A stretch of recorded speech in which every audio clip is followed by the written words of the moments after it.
I still have a couple more months on my fiscal year, it hurts. It's one of those deals that the governor has also brought in a processing center, set up a processing center for the immigrants. And we've received the phone calls that we don't deal with immigration. It's not local, and it's not.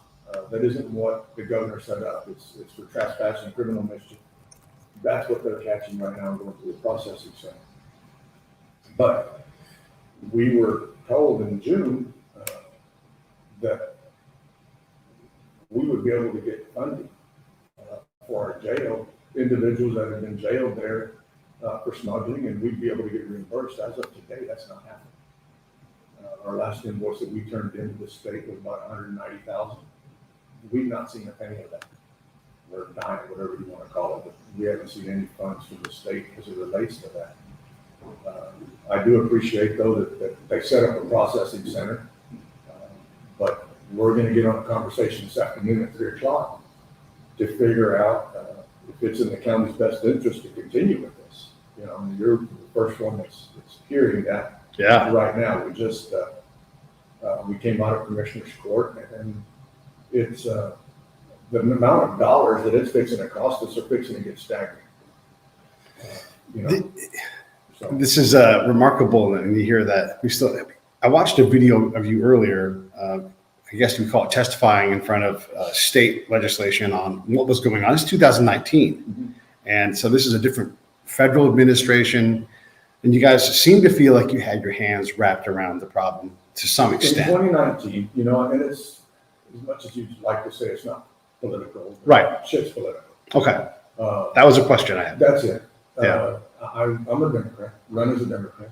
When President Trump was president, he's my president. Yeah. He is president. Governor Abbott's a Republican. He's my governor. Right. And like I said the other day, he's the only one out of the administration that we have now and what's going on that sort of, brought a bucket of water to the fire. He sort of set the fire when he did the declaration that we couldn't transport. But in my opinion, up to now, he's been the only one willing to help. He did try to alleviate some of the pressure by setting up a processing center, open up the facility in Dilley. But at the end of the day, we're having issues even with that process. And we're going to have a conversation with the state as to how much money this is fixing to cost me. The first 43 individuals that went through the processing center, we ended up appointing attorneys on the county's dime. Right. And that was not what was told to us. Now we're willing to get reimbursed, or we're being told we're going to get reimbursed, and naturally we're willing to get reimbursed, but that hasn't happened. Right. Okay, so they set aside $200,000 for Trawler to go in there and take care of the next 200 individuals. But I think the number, we're at 170 or something like that. When we get the number 243, what happens after that? Who's going to pay for those individuals? When you guys talk about representation legally, that costs money. If you've got district attorneys, but you can outwork their capacity and you have to contract help. And that's going to happen. Okay. That's going to happen. The 200,000 that I'm in the hole right now is just strictly at my jail. Right. We haven't even begun to put all the dollars amount together, what it's going to cost me on the first 43. Yeah. At a flat rate of $400. But if they've got to travel to Dilley and the Zoom capabilities don't work over there because these individuals that are being arrested, they've not been convicted. Right. You have to go through due process. So they have to be given an attorney. Then they have to be able to meet with that attorney within 24 hours, and there's a process to that. What we're looking at right now, that process has not been done correctly. Mm. So we have LULAC, and we have Texas Rural Legal Aid. All these, they send us letters. The bottom line is something's gone wrong. Right. So at the end of the day, do you want to put the county in the position to be liable for some of the mistakes? I'm going to say for some of the mistakes the state's made. Okay. Now, again, the state, the governor's office and all that, they're the only ones that have actually tried to do something.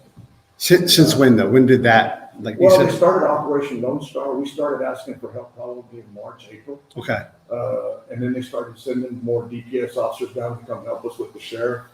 They started, I think, around the 10th or around the 10th, 16th or something like that, or, in March is when we started getting more people into our jail. mm-hmm. And they would be all, we're on the news for high-speed chases. And we had individuals out here that had passed because of, they were trying to get stopped, and the individual just didn't slow down. Mm-hmm. And he ended up, I think we lost 8 lives out there on 277.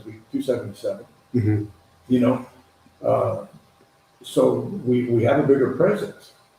And what most people, again, we had this conversation a little while ago, don't understand on the border. I would say 99% of the ones that are coming across and want to get caught, they're not bad people. Right. The problem is that we're spending a lot of time with them. Border Patrol is, therefore you start getting the other people that really would get caught and that ain't supposed to be here or not supposed to be here. Those are the ones that we're having issues with. Those are the ones that are going through ranches, tearing up stuff, breaking into to ranches, to houses, stealing batteries of all things, just to be able to keep their phones charged and stuff as they're walking out across it. Those are the individuals that we're really having problems with. These individuals that are crossing here on the river, I mean, at the end of the day, they're trying to come to a better, have a better way of life, And I tell people that, if we made the decisions locally here, if we could make a decision and stick to it, shit would already be fixed. Yeah. It's politics. I mean, it's just dependent on what side of the fence you are Right. at. And nobody wants to come to the middle to get this problem solved. Yeah. Yeah. And I want to illustrate a couple of things here. We are 400 miles from Dallas, and I'm rounding, 400 miles from Dallas, 400 miles from El Paso, 400 miles from Houston-ish. We're a long way from anywhere. I mean, it took me, I went from the middle of nowhere in Terlingua to here today, and that was 4.5 hours to get back into the middle of nowhere. So it's hard to. And saw 4 cars. Right. Yeah, absolutely. I mean, it was shocking. It was like driving through Alaska when you didn't see much traffic. I want to back up to the political part, though, of this. I want to stick on the remoteness of this. It is dangerous for these people when they cross. And I saw a story about how you guys are using your emergency management side of things to put medical beacons where if someone's in distress in the desert when they cross, they can. That's Border Patrol. Right. Yes. Yeah. So there's a lot of money that goes into other things that you don't even think of. What about the translation capacity? Because not everybody speaks Spanish when they come across this border. And it's a beautiful town. I was driving around just to get a sense for it. It reminds me of my hometown, about 35,000 people here. But what if someone speaks fill in the blank language? How do you guys maintain that resource? That's going to be a cost. Right. Those are costs right now that we will have to incur, especially with DPS and everybody arresting them for trespassing, criminal mischief. That's one of those costs that I don't think we've actually figured into the equation. Right. But you're going to have somebody here because once you're picked up, you still have to have due process. Right. And again, you're not guilty until proven guilty. Right. You're innocent. So they have to have every benefit of the doubt and move forward. So that's a cost that we're going to incur. What that dollar amount's going to be, I don't know. I mean, it's just, but stuff like that, thinking out of the box until you actually get into it. Yeah. Now it's like, Jesus, we didn't think about that one. Yeah. And we're having those moments right now. I mean, we are. I mean, when you go through the processing center, you're put down to Dilly, then you're tested in Dilly. So I've got people also that have AIDS. I've got people with COVID. Mm-hmm. And I use the word I sort of, we're all in this together. So at the end of the day, it's I. The state's one supposed to be taken care of, but we're part of it. Yeah.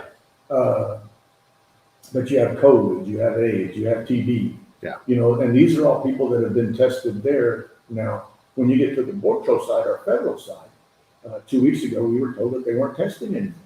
Mm-hmm. So you're releasing these individuals that have not been tested. You're releasing family units into our community in order to be able to, so they can go wherever they want to go. Right. But they've not been tested. Mm-hmm. So that adds another layer. And the whole thing about it, though, is that you test them and God, now what am I supposed to do? Right. Now there's another layer that I've got to take care of, so you're almost, not almost, but you're damned if you do, damned if you don't type to. I really think, I'm going to give my opinion here, if President Biden wants to let him come across, and that's what he ran on, is that, he let him come across, let him come across. I don't care. But once you step into the water and you come across, you're illegal. You're illegal. You're illegal. You get caught, get your picture taken, get fingerprinted, we ought to send you back. Point of origin is going to be difficult, but send them back to Mexico. And then you use your political power when Mexico says, oh, wait a minute, I don't want them. Well, then you should have done a better job stopping them at your southern border. Right. Okay, because you let them come through here because you thought we'd just go and open the door. You come across the water, you're illegal. Take a picture, catch you, send you back. Now, the other process is that our nation is built on immigration. Yeah. So we're the United States is nothing but immigrants.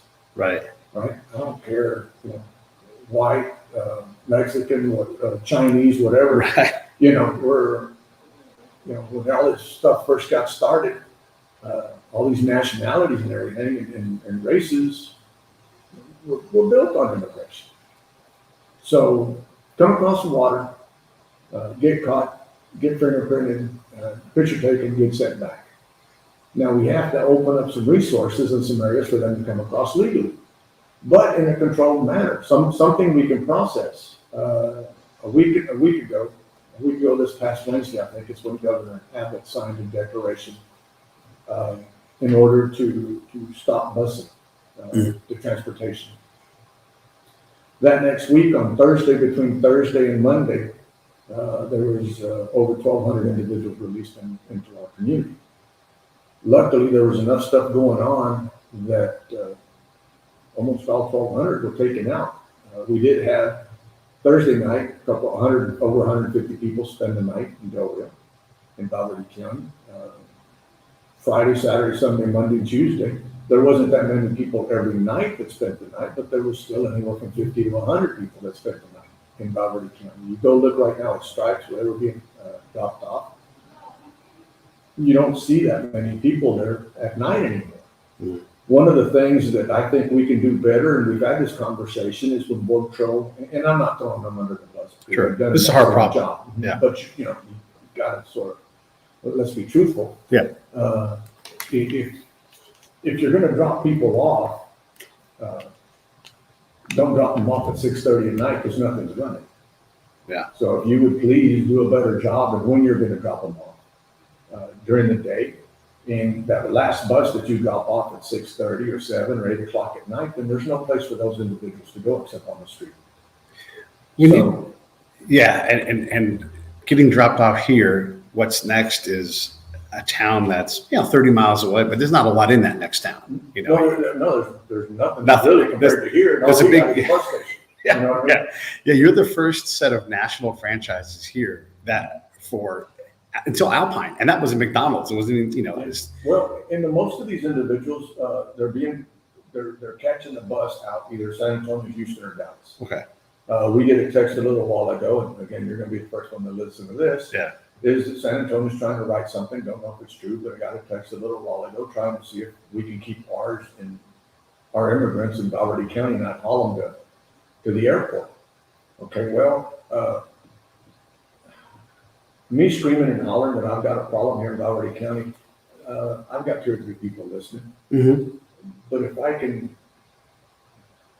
can make, sort of trying not to cuss, but if I can make, if I can get San Antonio upset, they got a bigger stick.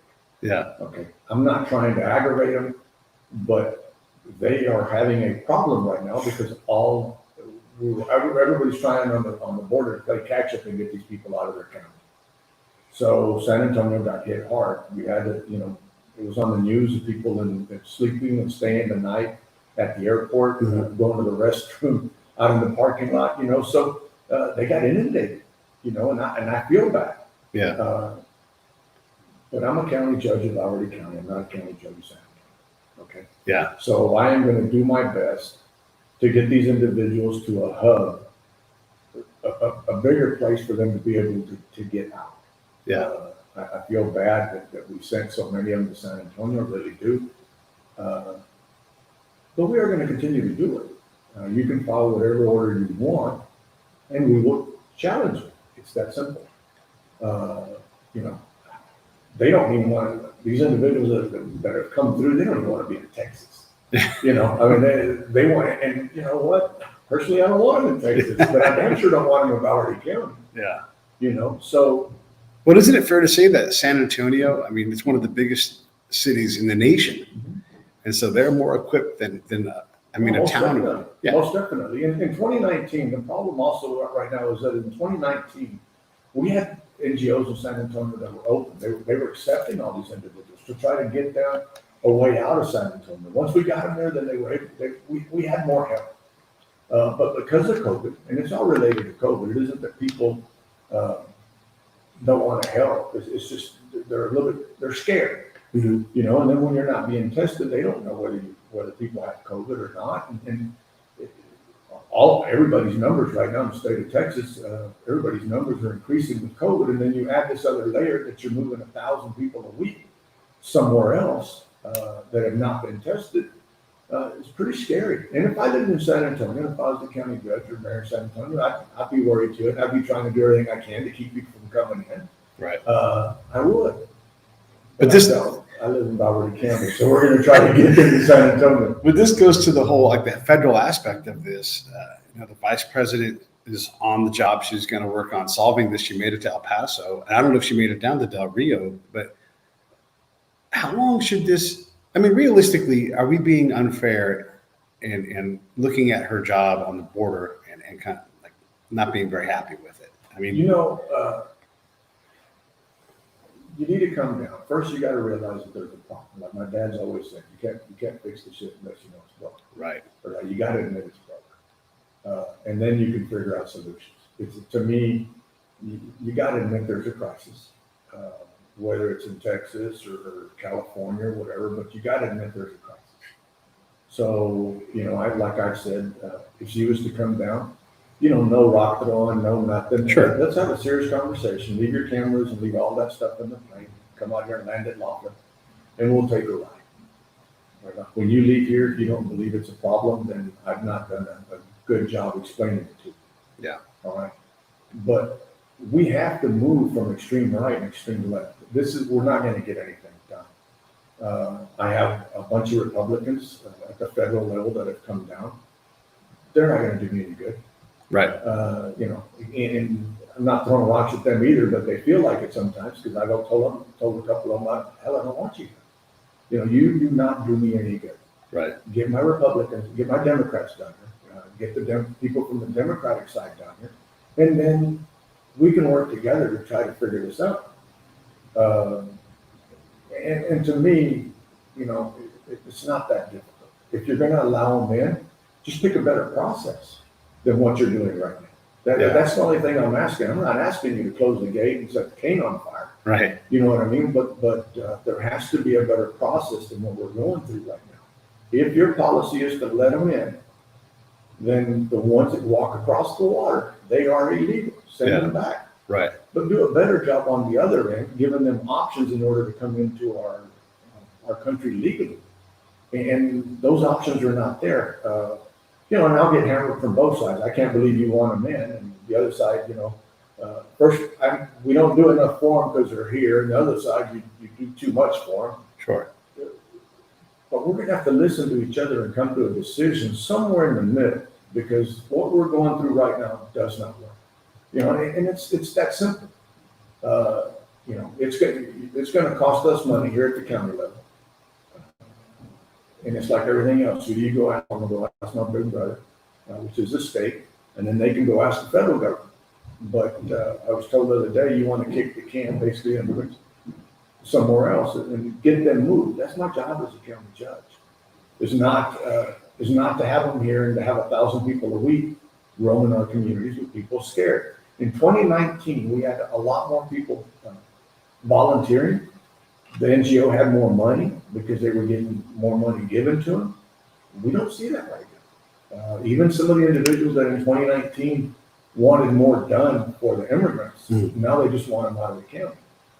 You know, and it's an issue that, you know, we can say it's federal issue, it's my problem right now. You know, and I really would hope that you know, you put the Republicans and the Democrats put their differences aside, not gonna happen. Yeah. But you got, we can hope and we can pray and light candles and stuff, but, this is an issue that I think it's about saving face. You have our president that needs to save face because he said this is what was gonna happen. The process doesn't work. I'm not asking you to close the door and send everybody on the other side home and just say nobody can ever come across. I'm just asking you to get to a better process. These people want to be anywhere else but the state of Texas. So let them buy their ticket after you process them and you bring them through, and then they go on. These individuals, you get to come across as a family unit. I turn you loose, and then you're not allowed to work. So who's going to take care of them? Right. How are they going to be taken care of? I mean, again, this is just, it wasn't thought out. I mean, it was just sort of damned if you do, and I'm going to do it, and damn you, You said if you go across the water, you're illegal and send them back. But we both know that the border is immense. And just the other day, I was in Candelaria, and I accidentally entered Mexico. I didn't go across the body of water. I went because right there, the Rio Grande is not very wet. And I walked through some stiff mud, and I thought, well, this is just like an estuary or something. And it was it. And I realized I was in Mexico. And then we had seen a guy come off an ATV going the other direction, and he clearly had come from Mexico as well. And so this is sort of that extra legal zone where this is like an accepted normal thing. And no one's going to go across. For right now, there's not a whole lot of people coming across in Candelaria, I would imagine. But there are people going across daily because that's how they live their lives over there. Is that permissibility part of the problem? My opinion is the amount of people that are coming across in Valverde County and crossing the water in Valverde County. Yeah. You are illegal. Okay. And there has to be a solution. There has to be, And again, my wife, I get sort of you oversimplify everything. It can't be that simple. It really can be. Okay. We have a set of laws that allows people to come into our country. We have a set of laws that does not allow them to come into our country. Right. Yeah. Stick close to what we have, and just because it's policy, and that's where we run into issues. We had Trump, but he went to extreme one way. You got to go back, and then I've got Biden that he went the other way. Right. But I would say that 90% of us are somewhere in the middle. Mm-hmm. We just want a solution. We want to solve the problem or get close to it. And I said in the past that I'm a contractor by trade, and I've never been able to fix a water leak of this magnitude with the water on. Yeah. It's real hard to fix a problem when you continue to deal with it every day. Now, you're not here. People ain't here. I mean, I have a governor that's trying to help. I have a president, vice president that, I don't really think they're trying to hurt us down here, but they're not engaged. When you have a vice president that says, well, I've never been in an interview, I've never been to Europe. What the? Shocking. Yeah, what does that have to do with anything? And then laugh. Yes, and what does that have to do with our issues here? It has nothing to do with us here. Right. But you go to El Paso, nobody's screaming as loud as we are here from Del Rio down. Yeah. I have our county judge in Laredo that he signed a declaration or an order not to allow Border Patrol to transport people into Laredo. People ask me, did I agree with him? If I was him, I'd have done the same thing. Mm-hmm. Now it affected me, but I'm not going to go out here and throw rocks at the county judge for trying to take care of his county. Right. Because like you said a little while ago, we're living this on a daily basis. And that's all we want is to get somebody that could actually make a decision above my pay grade, above everybody else's pay grade, and get them down here to be able to see what the problem is. If they would come down and look, when my Border Patrol station here can handle, I think, 117, and you have over 650 detained, we've got a problem. When you have over 20 some odd Border Patrol agents in my station here that have COVID, we've got a problem. Mm. When I'm doing 600, we get 600 one day here in Del Rio, the Del Rio area, and we get 1,200 one day in Eagle Pass. Mm. immigrants. And these are individuals that are coming across and asking where the bus is at. Right. They're not running, they're coming to the gate. The other deal is I don't know who takes care of them and who advises them, but they were coming through a place called Border Law, which is the name of the man or whatever down there through his property.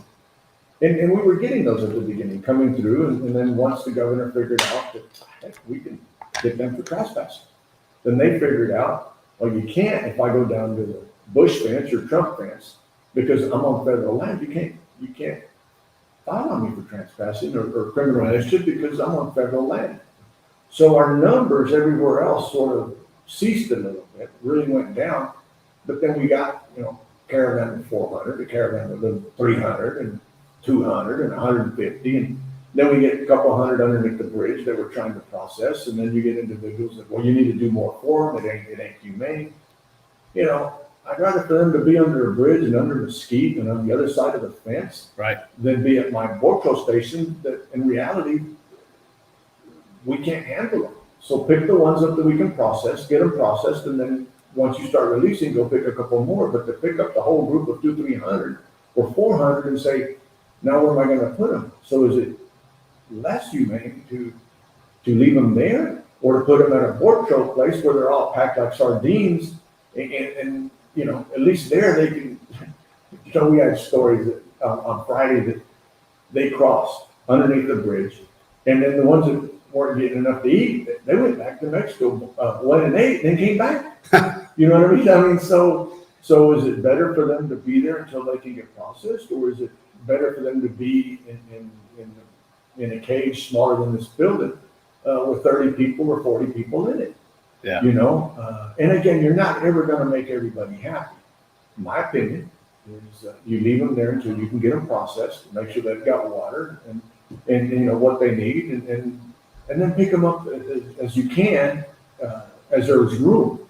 But again, when your station here is supposed to hold 117, and now you're over 650 because we've got them in tents, we've got them in areas where that are to store equipment, to store parts for equipment, and we've already turned that in. And then you have a border patrol agent that, in order for them to get around, he's got to scoot so close to his desk that he's sort of leaning over for another border patrol agent to go behind him. Yeah. And this is the processing center. Right.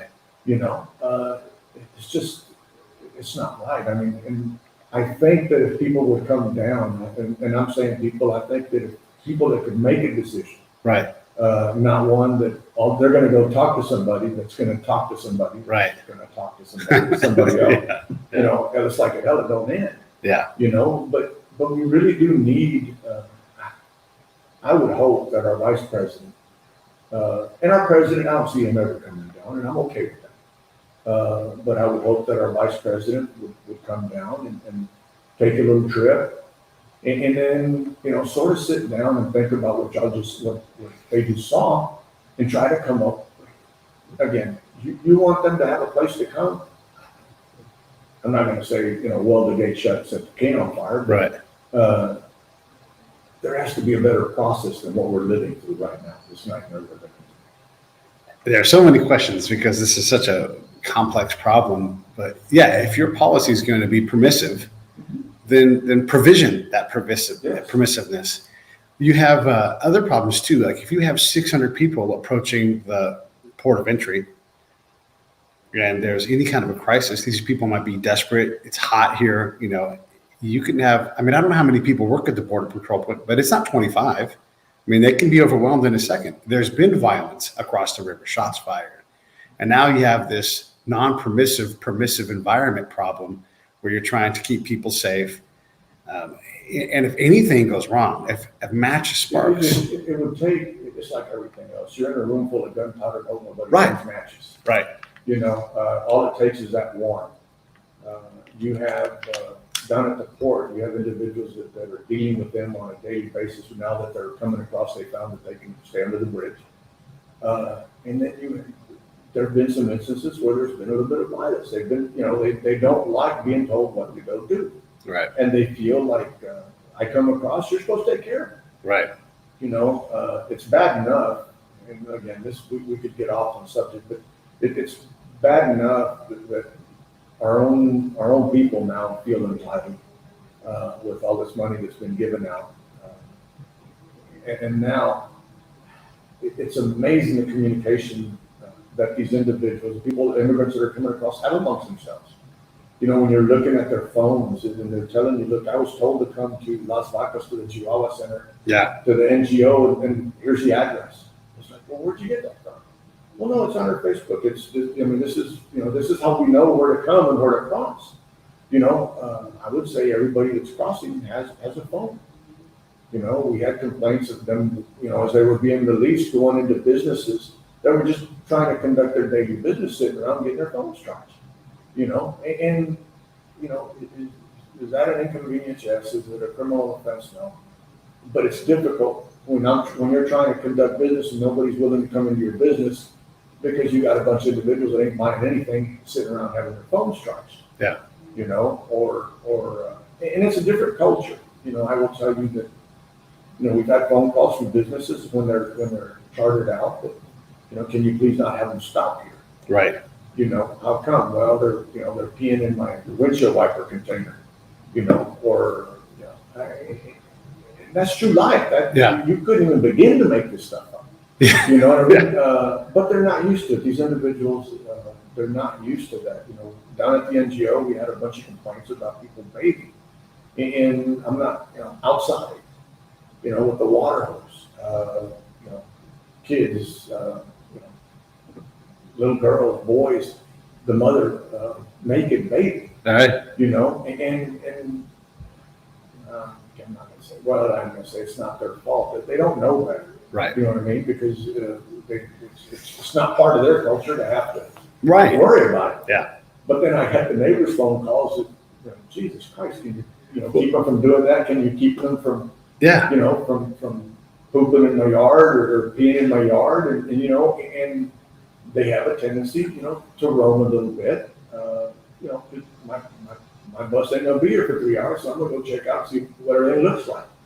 You know, and people are hesitant. People are scared now that before in 2019 were not scared. They really didn't. And there were people that were willing to help. Are not willing to help right now. You know, they want individuals that are coming across out of our county. And again, you know, I get back that there has to be a solution. You know, somebody needs to offer something that whichever the other side is, can sort of accept, and let's move on. But it's real hard to realize that there's a problem when you don't live on the border, live in Texas.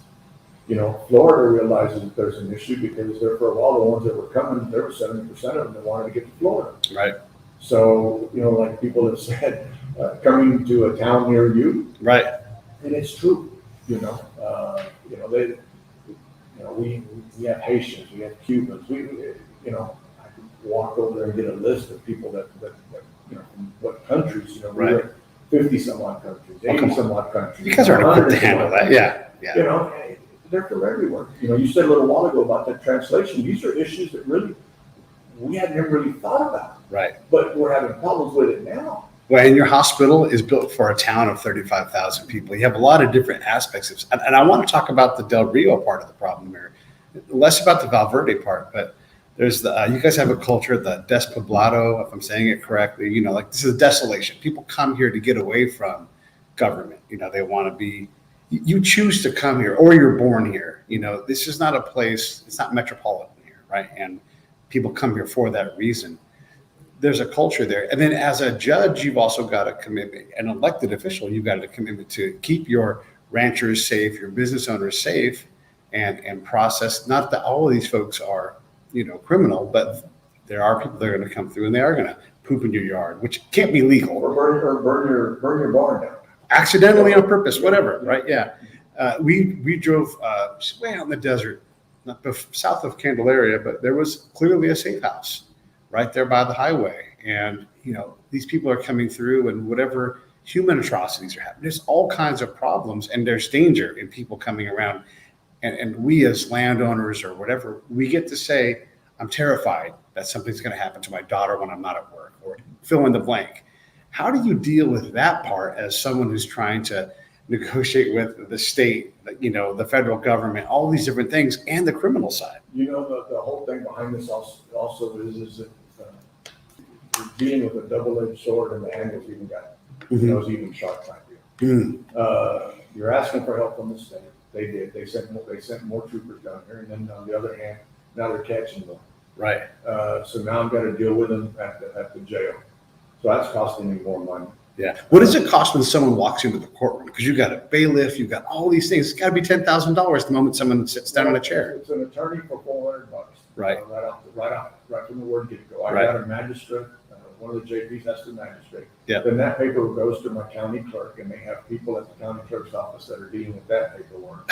And then it goes from there to my county attorney. Right. Right now. So then he needs to figure out, okay, am I gonna prosecute, or I'm gonna deny prosecution? I'm not doing it. Right. And then you've got to get people to come back in and file order, no trespassing charges and stuff. It's just an ongoing deal, and we ain't got to court yet. Yeah. And if you're detaining this person, that's whatever that is a day. $90 to us right now, because I lose $15, cost me $70 some odd dollars, $90 a night per day. Yeah. You know, it might not sound like a bunch, but you start adding it up, and This is a town of 35,000 people, though. we're a little bit bigger than that, but we're probably about 48,000 countywide. Okay, Probably countywide, about 30, okay. Yeah. Around 40 some odd thousand city, 38,000, 40,000 city, but my geo number, I take about $900 to $1 million revenue that goes in because of the jail.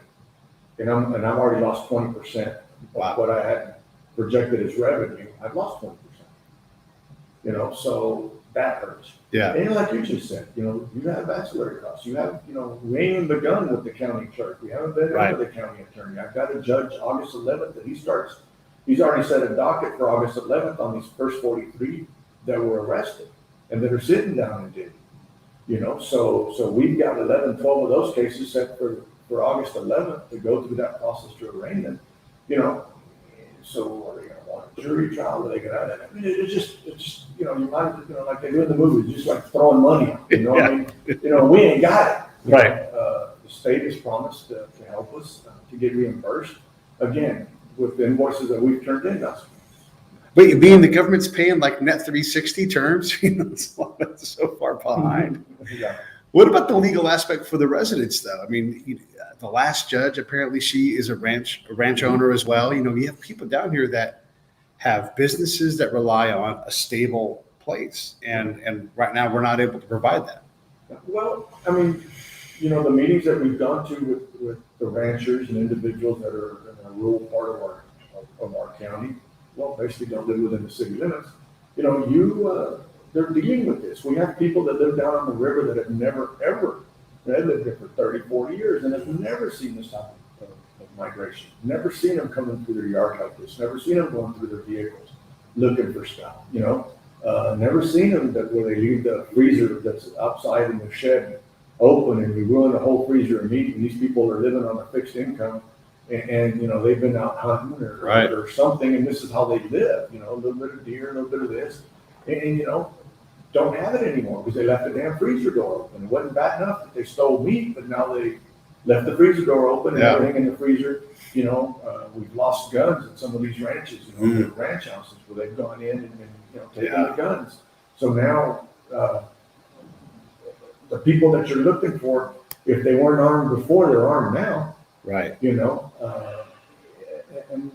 walk out to a barn, a lady walks out, and you have your wife walk out to a barn, or your daughter walk out to a barn, and you've got 14 of them inside the barn. It only takes one person to turn that situation into a massacre, a nightmare. Right. And you have people that, I guess about a month ago, we were getting quite a few phone calls that, basically want to take matters into their own hands. Right. And my deal is, that if you feel threatened or whatever, but, I would hate for a citizen to go to jail because they're trying to protect themselves. That is something. How do you communicate that out, though, to the community? Because I was dying to ask you this. You feel threatened. and there's some purple paint on a tree on your property line, and some person from Mexico, they don't know that's a fence. It's a tree with some pretty purple paint on it. And here in Texas, and there's no trespass. And now they've committed a higher level crime. So how do you communicate to your people, like, you need to protect yourselves, but don't massacre people, or whatever? That's a good question. I will tell you that we've had several conversations with individuals and the sheriff has more of those conversations than I have, but you still get the phone calls. You'll go to a meeting that they call and want you to come by and visit with, a group of 5 or 6 or 10 or go down to a business. And these are people that are trying to be legal. They're not trying to harm anybody. And they don't want to hurt nobody. Right. But they do want to know, how do I protect myself? Right. Where's the line? Mm-hmm. And we have, and this is where it gets serious in a hurry. Yeah. You have an elderly man that wants to know, can I shoot him through the door? Because they come to my door when my wife is fed bread. Yeah. That's a legitimate question. And the answer is no. Okay. You can't shoot him through the door, don't shoot him through the window. If you feel threatened, I'm not going to tell you how to shoot him, but don't shoot him through the door. Don't shoot him through the window. Don't shoot him when they're leaving. And it's a shame that we're having these damn conversations. Right. And I can't give them advice on how to do it legally. I mean? But if you feel threatened when you're in your home, I would say that you need to take care of yourself, right? And again, you can tell my voice is changing a little bit, but it's serious. It is. You have our individuals that feel threatened. You get those phone calls. And what would you do as a county judge, and what would you do as a sheriff if your own people, if something was to happen to them? Yeah. I've got and I have to tell the story that I've got 2 kids, and everybody's both been the same. Listen to my daughter, the little horses, but either way, and my son. But you have my daughter, she'd be a statistician. She'd be one of those that would make sure that a little girl down in South Del Rio, that there was a bunch of them coming, 3 of them walking down the street, and she'd be the one that she stopped. And make sure that little girl got on the bus and then she left. But if something was to happen, she'd back up without hesitation, probably went over somebody and then she'd tell them. My son would make sure that little girl was okay. But then if nothing happened, he'd pick the 3 individuals up, make sure that they had a place to eat and everything else. And my daughter would be a statistic because she'd be the one that ran over somebody. And then my son would be a statistic because he'd probably have his truck stolen. Right.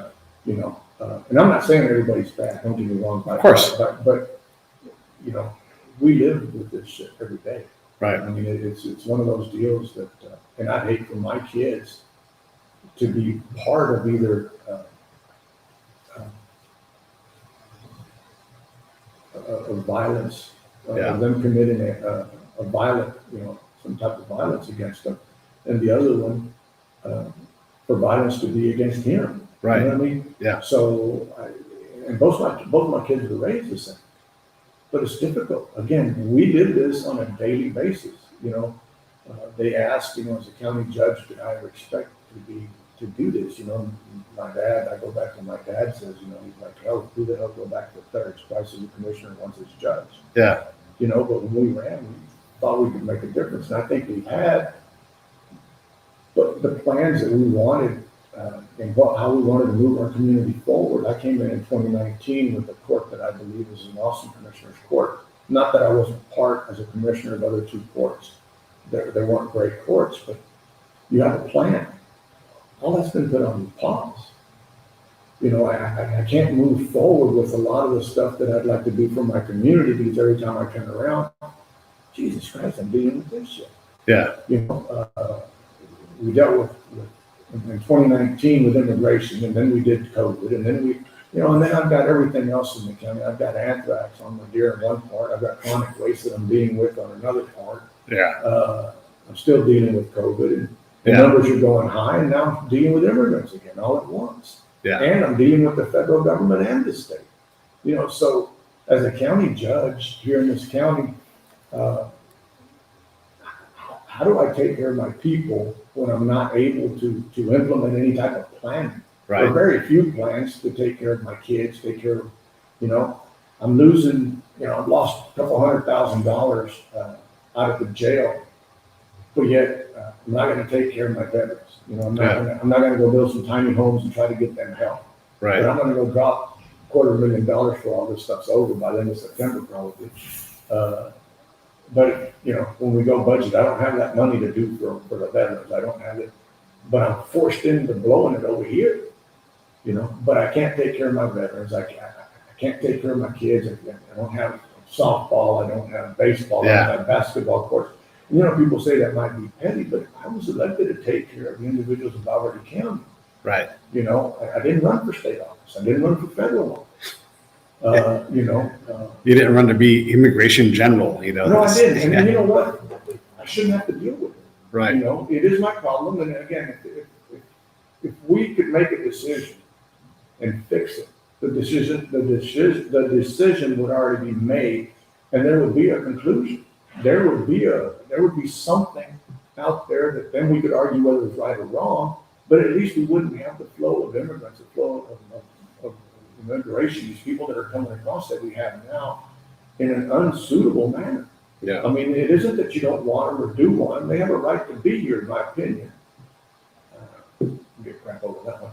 But there has to be a better process than what we're going through right now. That's all I'm asking for from the federal government.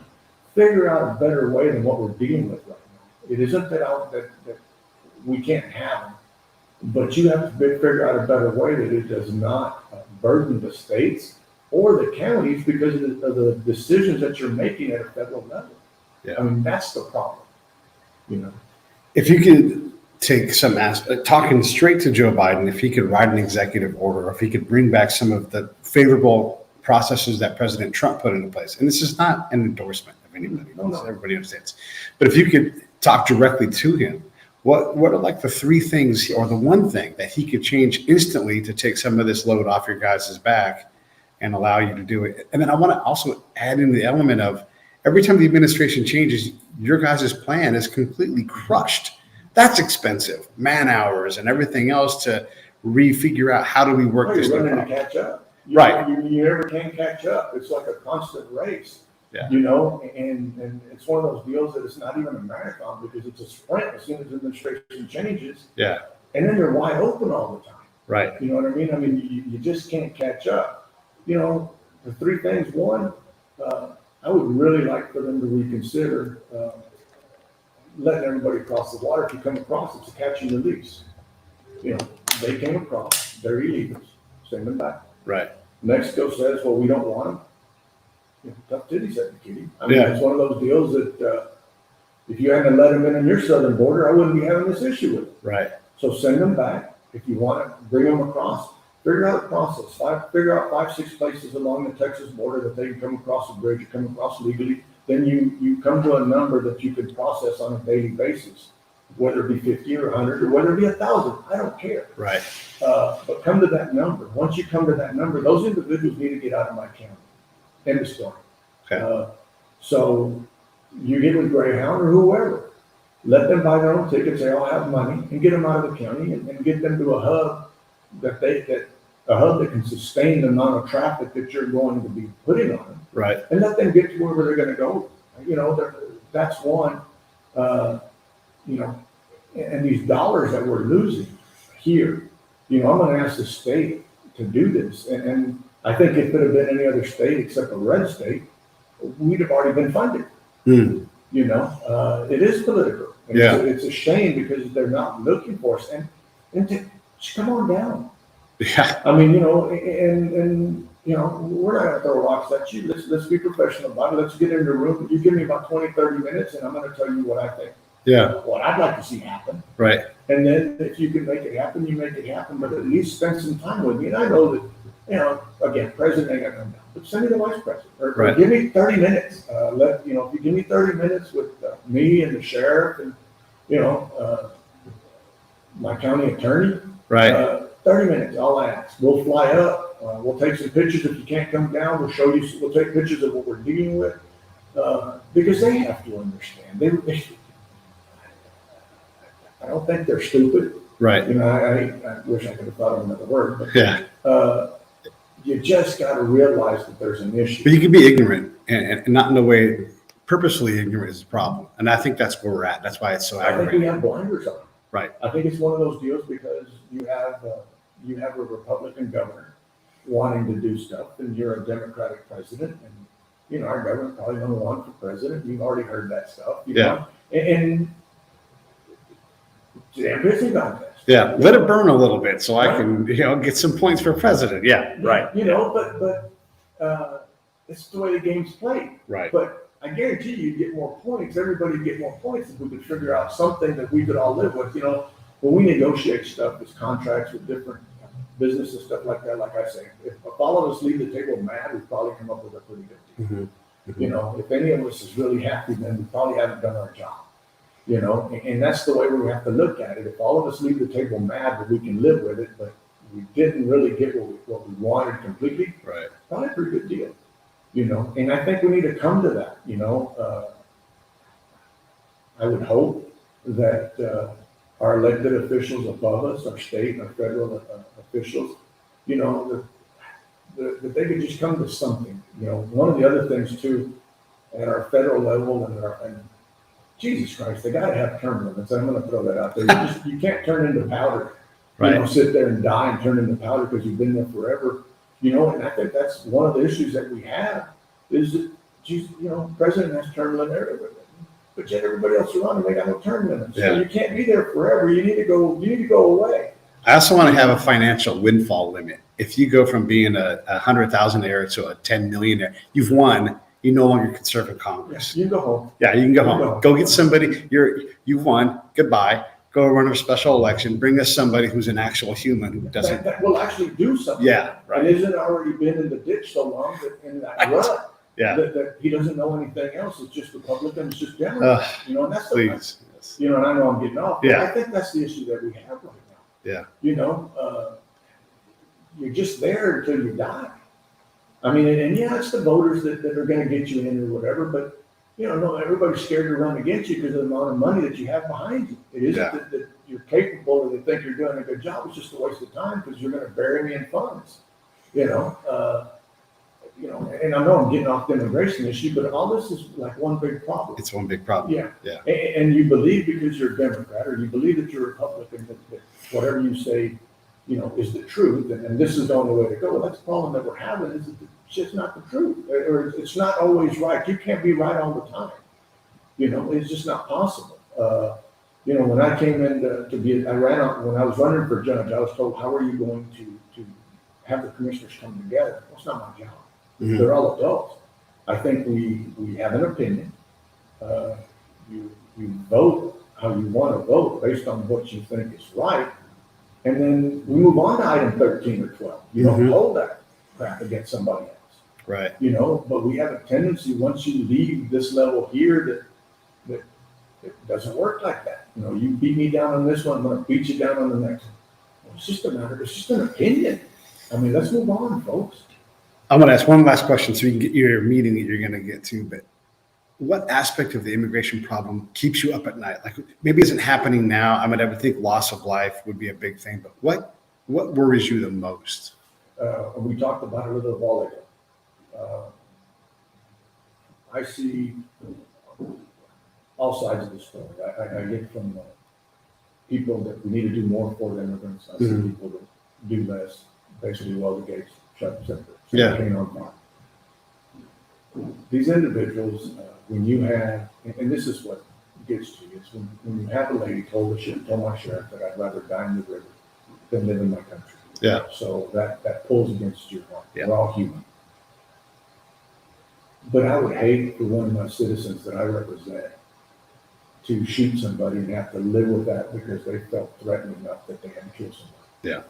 Because at the end of it, you're going to have to live with that for the rest of your life. That right there haunts me. Like I said, I've got 2 kids.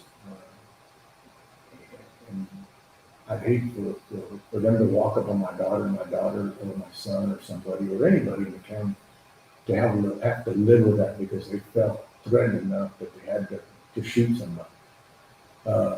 So you get both sides. I mean, you wish these people no harm. You don't. If they're coming for a better place to live, God bless them, bring it. There has to be a better process, but our citizens should not be put in a position that they would have to take matters into their own hands and then have to live with it. I mean, how do you put somebody